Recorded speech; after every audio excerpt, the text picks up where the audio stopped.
সাবধানে ছেড়ে দাও, ছেড়ে দাও আমার পুত্রকে, ছেড়ে দাও, ছেড়ে দাও, ছেড়ে দাও। সতর্ক, সতর্ক থাকো। নেকড়েদার, ছেড়ে দাও, ছেড়ে দাও আমার পুত্রকে।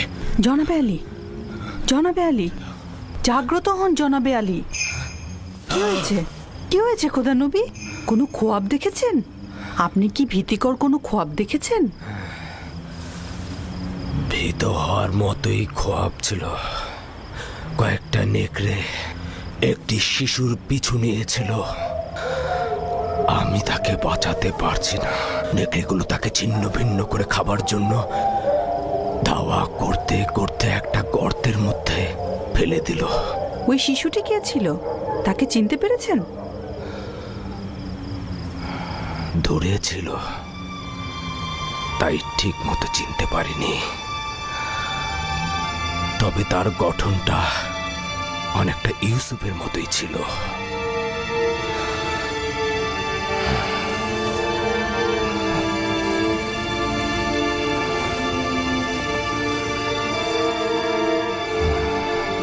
খোদার নবী, এই খোয়াবের ব্যাখ্যা আপনি অবশ্যই জানেন, তা না হলে আপনি এত চিন্তিত হতেন না।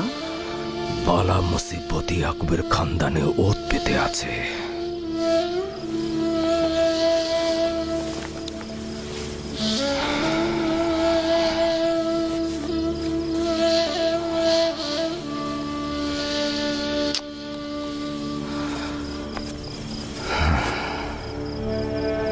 খোদা কোনো বান্দারই ক্ষতি চায় না, কিন্তু এই বান্দারাই শয়তানের সঙ্গে প্রতিজ্ঞাবদ্ধ হয়, একে অপরের জন্য ফাঁদ পেতে রাখে।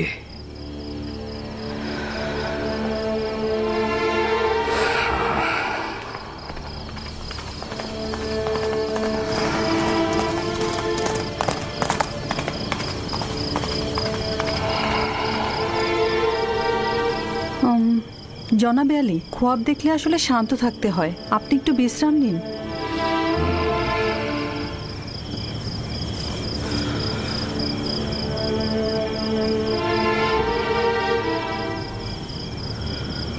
খোদাবন্দ, তোমার কাছে আশ্রয় চাইছি।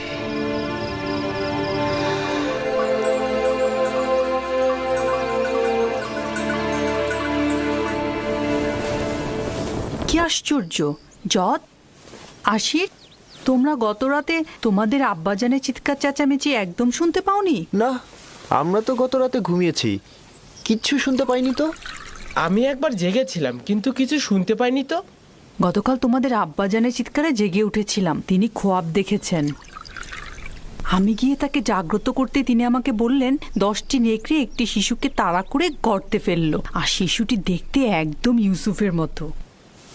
সেই অর্ধরাতে উঠে ইউসুফকে কি আদর, আবার চুমুও খেয়েছেন। আব্বাজান ওই শিশুটিকে চিনতে পারেনি? বললেন তো চিনতে পারেনি, কিন্তু বোঝাই তো যাচ্ছে সে ইউসুফ ছিল। তাছাড়া অর্ধরাতে উঠে এত আদরের কি ছিল? যদি ওই শিশুটি ইউসুফই হয়, তাহলে নেকড়ে আমার ভাইরাই ছিল। অনেক হাসি পাচ্ছে তাই না, যে তোমাদের পিতা তোমাদেরকে নেকড়ের ন্যায় দেখছে?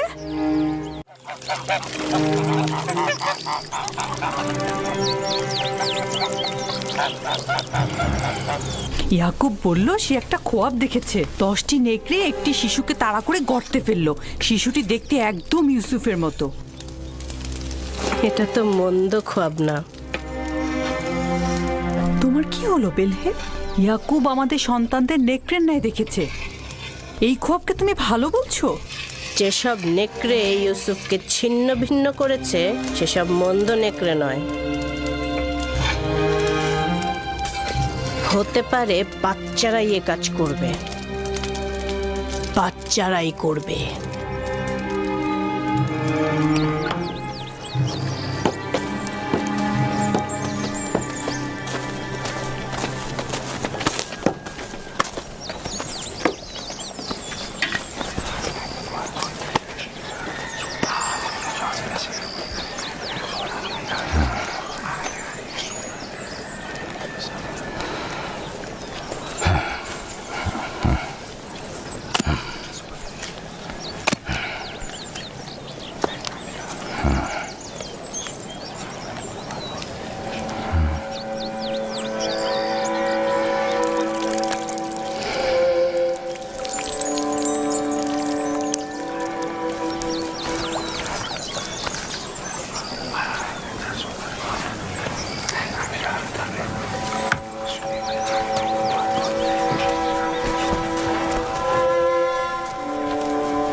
ব্যাপারটা কি বলুন তো? ধারণা করছি জানতে পারবো।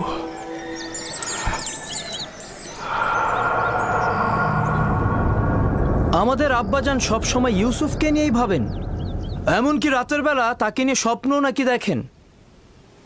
যেখানেই যান তাকে সঙ্গে করে নিয়ে যান, আর ঘুমালেও তাকে সঙ্গে করে নিয়ে ঘুমান। বেহুদা কথা বলো কেন ইয়াহুদা? আমরা তো এখনো সঠিক জানি না যে আব্বাজান কি খোয়াব দেখেছে। ইউসুফ তো আর আমাদের মতো না, সেই জন্যই আব্বাজান সবসময় তাকে সাথে রাখে। যেখানেই যাক সাথে নিয়ে যায় আর তার সাথেই ঘুম পাড়ায়। ভাইজান, আমরা ঠিক মতোই জানি আব্বাজান কি খোয়াবে দেখেছেন। আব্বাজান খোয়াবে দেখেছেন আমরা সবাই হচ্ছে এক একটা নেকড়ে, আর সেই নেকড়েগুলো ছিন্ন ভিন্ন করছে ইউসুফকে। সালাম আব্বাজান। সালাম। তোমাদের এটা একদম উচিত হবে না যে কোনো কথাকে নিজেদের মতো করে বানিয়ে নেয়া।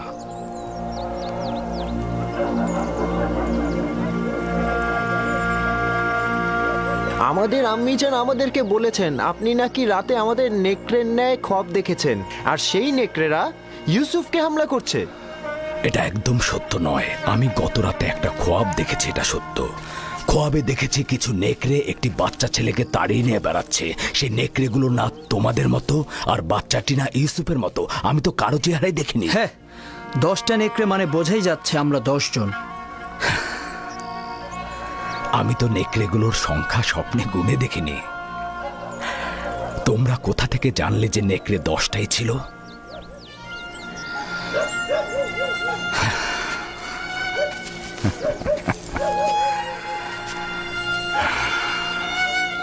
আমি তোমাদের সবাইকেই ভালোবাসি। তোমাদের কঠোর পরিশ্রমের জন্য উপযুক্ত মর্যাদা।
বাহ বাহ বাহ, খুদা কি মেহেরবান, তোমাদের সাথে দেখা হয়ে গেল। তো কি করছো এখানে শক্তিশালী যুবকেরা?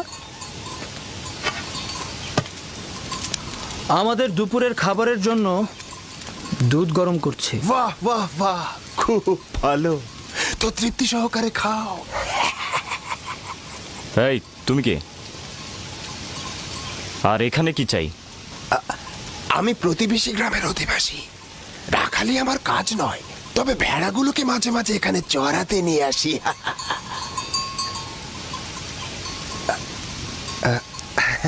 তোমাদের আবার কি হলো? মনে হচ্ছে আমার উপস্থিতিতে তোমরা খুশি নও। হ্যাঁ, সেটাই তো স্বাভাবিক। হ্যাঁ, একজন অচেনা আগন্তুককে দেখলে তো খুশি হওয়ার কথা না। কিন্তু হাকিকত হলো আমি তোমাদের জন্যই এখানে এসেছি। তোমাদের দেখার জন্য আমি খুবই পেরেশান হয়েছিলাম। তুমি আমাদেরকে চেনো? ও হ্যাঁ, আশেপাশের সমস্ত অধিবাসীরা ইয়াকুব পয়গম্বরের সন্তানদের সম্পর্কে অবগত। তাহলে তুমি আমাদের দেখে আশ্চর্য হলে কেন? কারণ গত রাতে তোমাদের স্বপ্নে দেখেছি। আমার কথা বিশ্বাস করছো তো নাকি? গত রাতে তোমাদের স্বপ্নে দেখেছি, আর আজ দেখলাম সরাসরি। আশ্চর্য হব না? হ্যাঁ, বাহ, এটা তো খুব ভালো। আমাদের তারিফ করছো দেখি। আসলে সত্যি বলতে কি, স্বপ্নটা খুব অদ্ভুত আর আশ্চর্যজনক ছিল। দেখলাম কি জানো, তোমরা 10 ভাই মিলে একটা শিশুকে একটা তাকিয়াতে করে বয়ে নিয়ে যাচ্ছ। দেখে মনে হলো সে তোমাদের মালিক আর তোমরা তার গোলাম। আবার দেখলাম ওই শিশুটি একটি টানা গাড়িতে চেপে বসেছে, আর তোমরা 10 ভাই মিলে 10টা নেকড়ের মতো ওই শিশুকে বয়ে নিয়ে চলেছ। আরো দেখলাম যেটা, ওই শিশু এক সিংহাসনে বসে আছে আর তোমরা 10 ভাই তার গোলামি করছো, তার রাখালি করছো, তার হয়ে কৃষি কাজ করছো।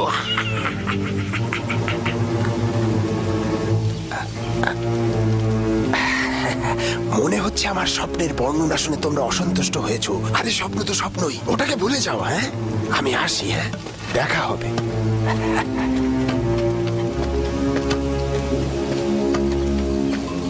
লোকটি কিন্তু রহস্যময়। আর চেহারাটা কেমন দেখেছো?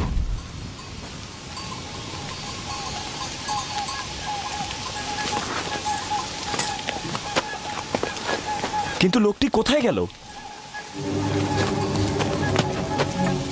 এত দ্রুত তো এখান থেকে যাওয়ার কথা না।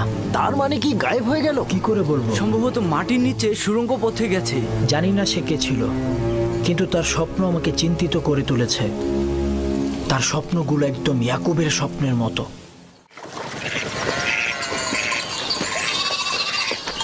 সালাম আব্বাজান। সালাম আব্বাজান। সালাম চাচা। সালাম আব্বাজান।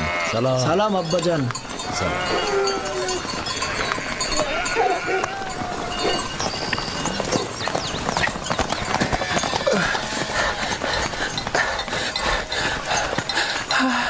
খোদা নবীর উপর দরুদ বর্ষিত হোক।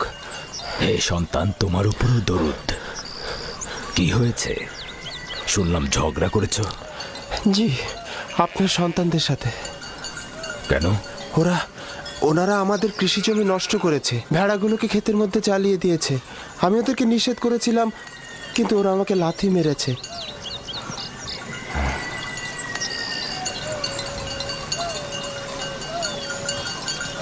ইয়াহুদা, লাবি, শামুন, এদিকে এসো,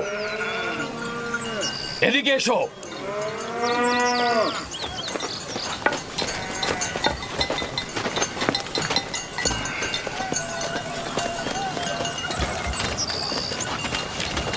তোমরা কেন এই যুবকের কৃষি জমি নষ্ট করেছো?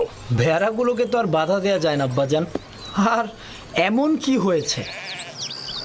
তোমরা ওকে লাথি মেরেছো কেন?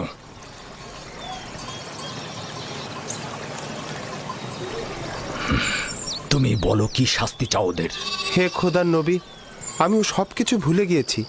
আপনি শুধু ওনাদের বলবেন ওনাদের ভেড়াগুলোকে যেন আমাদের কৃষি জমির উপরে না নিয়ে যায়। ওনারা বলেন ওনারা ক্যানানের মালিক, ওনারা যা খুশি তাই করবেন, যেখানে ইচ্ছা সেখানেই নাকি ভেড়া চড়াবেন।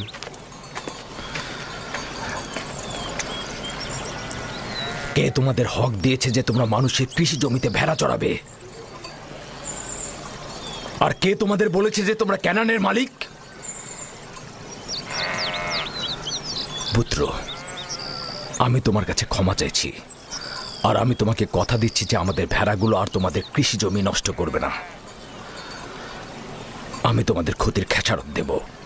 আমরা ভুল করেছি, সেজন্য আমরা ক্ষমা চাচ্ছি আব্বাজান। ক্যানানের এই সকল অধিবাসীরাই ক্যানানের মালিক, আমরা নই। যদি সঠিকভাবে বলতে হয় তবে ক্যানানের আসল মালিক ফিলিস্তিনিগণ। তাহলে আমরা কোথাকার আদিবাসী আব্বাজান? তোমাদের পূর্বপুরুষ আমার দাদাজান ইব্রাহিম খলিলুর রহমান, যার কবর মাকফিলাতে অবস্থিত এখানে নয়। তিনি দজলা ও ফেরাত নদীর দক্ষিণের সুমের ও কাল্লাহর বাসিন্দা, অর্থাৎ তোমাদের জন্মস্থান ফাদ্দানের কাছাকাছি। এর পূর্ব থেকে তো ফিলিস্তিনিগণ এখানে জীবন ধারণ করতেন। এই তরুণের পূর্বপুরুষ ফিলিস্তিনি, এবং তারা শত শত বছর ধরে ক্যানানে বসবাস করছেন। তবে সর্বশেষ 100 বছর ধরে আমরা এব্রানি ও ক্যানানি। সে যাই হোক, এখন আমরা সবাই ক্যানানের অধিবাসী বলে পরিগণিত। আমাদের উচিত একে অপরকে ভালোবাসা।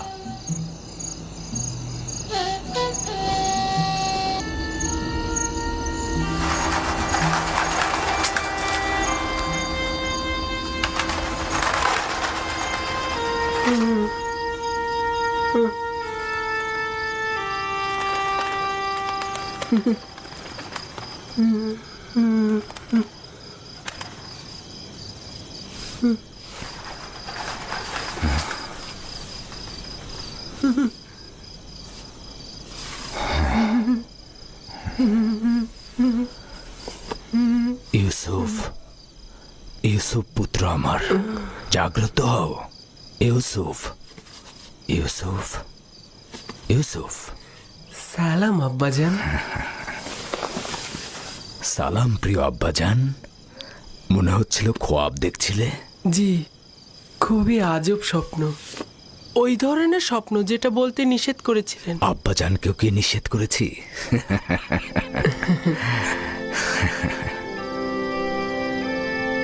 ভেড়াগুলোর পাশে বসেছিলাম।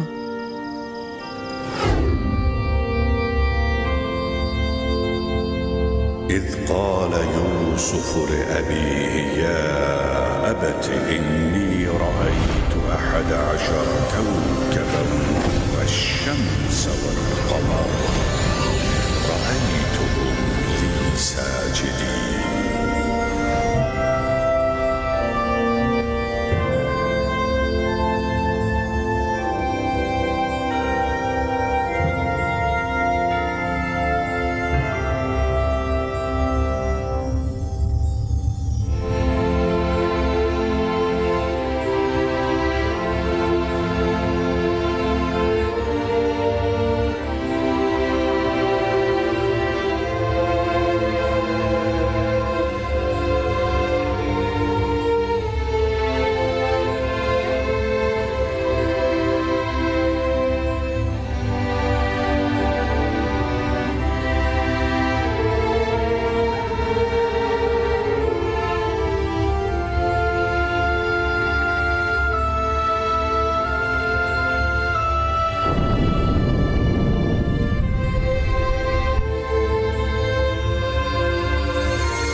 আমি এক মনে চন্দ্র তারা উপভোগ করছিলাম, এমন সময় আপনি ডাক দিলেন।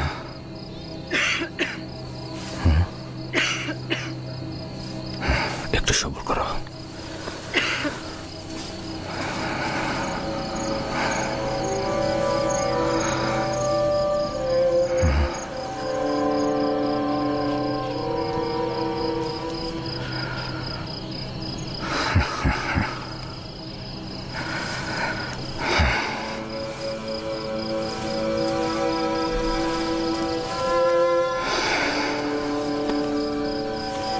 তুমি খুবই নেক খোয়াব দেখেছ পুত্র আমার।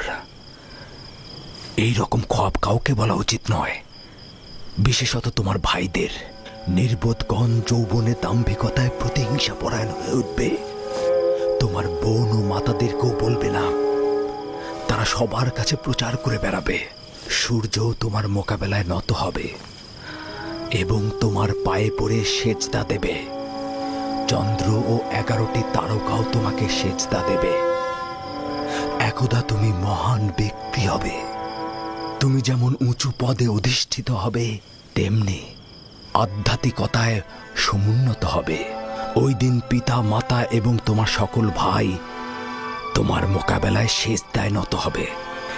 ওই দিন পর্যন্ত দৃঢ়তার সঙ্গে নিজেকে সামলে রাখবে, বিশেষত তোমার ভাইদের কাছ থেকে, কারণ ওরা তোমাকে হিংসে করে এবং তোমার বিরুদ্ধে ষড়যন্ত্রে লিপ্ত হতে পারে। নিজেকে সবসময় সামলিয়ে রাখবে। সম্ভবত তোমার ভাইরা তোমার বিরুদ্ধে ষড়যন্ত্র করছে, হিংসায় জ্বলছে। ষড়যন্ত্র? তাও আমার ভাইরা করবে? ওরা তো আল্লাহর সন্তান, তাই না? শয়তানের নজর থেকে গাফিল হয়ে না আমার পুত্র। শয়তান ইনসানদের জন্য দুশ্মন প্রকাশ্যে ধোঁকা দেয়। এমনকি আম্বিয়া একরামগণের সন্তানেরাও তাদের বদ নজর থেকে রেহাই পায় না। খোদাবন তোমাকে মহৎ কিছুর জন্য নির্বাচন করেছেন, আর খোদাই তোমাকে খোয়াব ব্যাখ্যা করার এলেম প্রদান করবেন। তার নিয়ামত তোমার ও ইয়াকুবের খানদানের উপর প্রদান করবে, যেমন ভাবে আমার পিতা ইসহাক ও দাদাজান ইব্রাহিমের উপর নিয়ামত প্রদান করেছিলেন এবং একই সাথে তাদেরকে ইমামত ও বেলায়েত প্রদান করেছিলেন।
খোদাবন তোমার আত্মাকে শান্তিতে রাখুক। তোমার দুই সন্তানকে নিয়ে এলাম, দেখলে তো তারা দুইজনই সুস্থ রয়েছে। আম্মাজান, ফুপুমাও আমাদের ত্যাগ করেছেন। ওই দিন থেকে তোমার বিচ্ছেদ আরো বেশি অনুভব করছি। বেনিয়ামিন ও ইউসুফের কাছে তোমার শূন্যতা কেউ পূরণ করতে পারবে না। তবে আমিও লিয়া চেষ্টা করছি এই দুই সন্তানকে জননীহীন ব্যথা একটু কম অনুভব করাতে। আব্বাজান, আমার খোয়াবের কথা আম্মাজানকে বলবেন? তোমার জন্য একটা সওগাত আছে রাহেল। আমাদের সন্তান ভবিষ্যতে নবুয়াতের মাকামে পৌঁছাবে, এটা সে গত রাতে খোয়াবে দেখেছে। আম্মাজান, লিয়া খালামণি আর আব্বাজান আমাদের অনেক ভালোবাসেন। তুমি আমাদের নিয়ে চিন্তা করো না। শান্তিতে ঘুমাও রাহেল, শান্তিতে ঘুমাও। জননী বিরহে তোমার সন্তানেরা যন্ত্রণা ভোগ করবে না।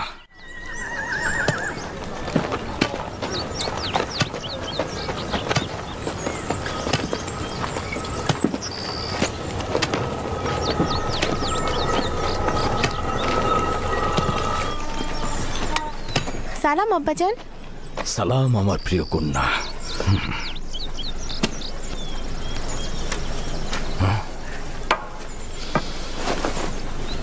আমি তোমার জন্য গম নিয়ে আসছি।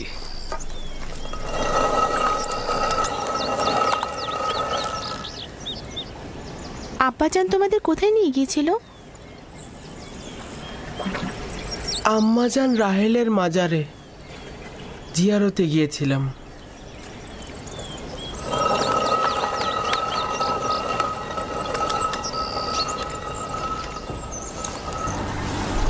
আমার সাথে কি কাজ বলো তো? গতকাল ইয়াকুব নিজের উত্তরাধিকারী নির্দিষ্ট করেছে। সম্ভবত আপনিও জানতে আগ্রহী হবেন। বলো। নিশ্চিত থাকুন, আমার আর আপনার সন্তান নয়, ইউসুফ রাহেলের সন্তান। ভনিতা রেখে তোমার আসল কথাটা বলো শুনি।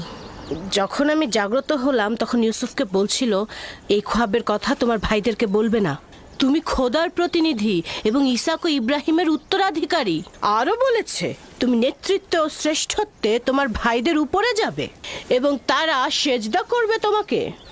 নিজে ইউসুফের সামনে জানু পেতে বসলো আর তাকে আদর করে চুমু দিয়ে ঘুম পাড়িয়ে দিল। এবার বলুন কি বলবেন?